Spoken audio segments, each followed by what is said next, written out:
Hello Year 5! Today we're going to be looking at slam poetry. What's slam poetry, I hear you cry? Well, in the words of Harry Baker, who is the slam poet world champion from 2012, a poetry slam was an idea came up with about 30 years ago in America, where somebody put the word slam in front of poetry to make it cool. But the really good thing is, actually, it's quite good fun.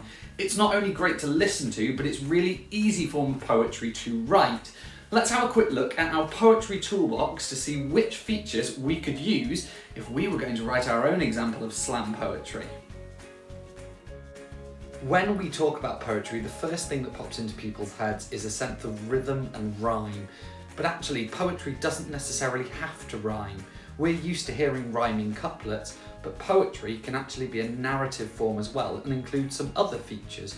For example, you might include metaphor, simile or personification that we've been doing some work on lately, or there might be repetition of a certain word or a phrase throughout.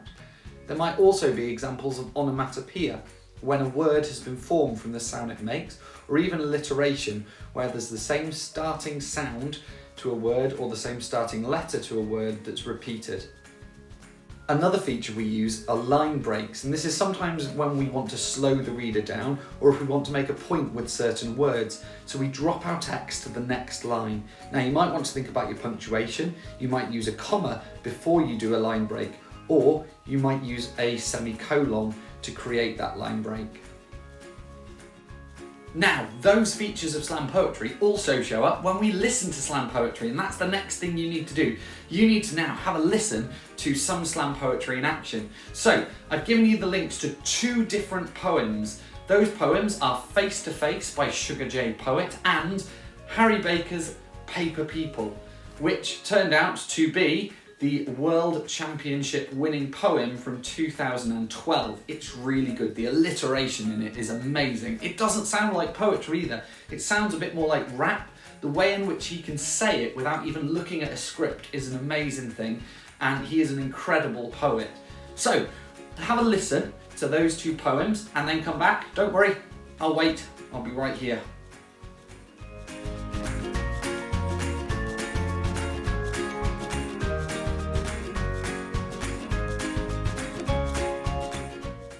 Excellent!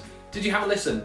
So, now you've had a listen to those 2 poems, you can move on to the next bit, which is to start thinking about what features of poetry you want to use in your own poem. So, you'll notice on the sheet that I've given you that you've got some different ideas. There's a couple of other little poems in there as well. You might want to steal their layout or their format. You might want to think about how you could use a list poem maybe. A literal list poem is where you literally list something that something does or what it looks like. Whereas you might also want to use a metaphor list. So you could have a list of metaphors or similes about something. So a list poem is a really good way of getting into poetry as well, because it allows you just to get your thoughts down on paper and then keep adding to them.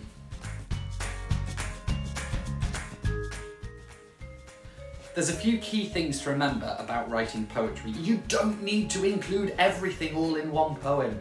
You don't need to include alliteration and onomatopoeia and personification all in the same poem if you don't want to. A poem could be short or it could be quite long. The length is completely up to you. It's just got to fit what you're talking about. Sometimes you can make a real point using just single words and short lines rather than lots of really long, complicated paragraphs. And for goodness sake, don't worry if it doesn't rhyme. It's not the end of the world. Not all poems have to rhyme. Instead, they might just contain poetic features that make them a poem.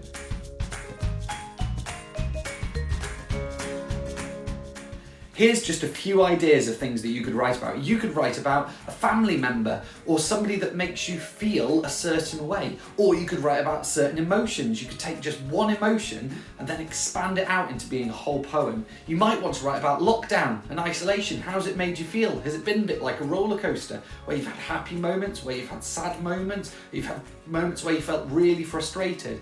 Maybe you could take one of my favourite topics. One of the best poems that I've ever seen written was about a power cut and how, once the power goes out, away goes the internet.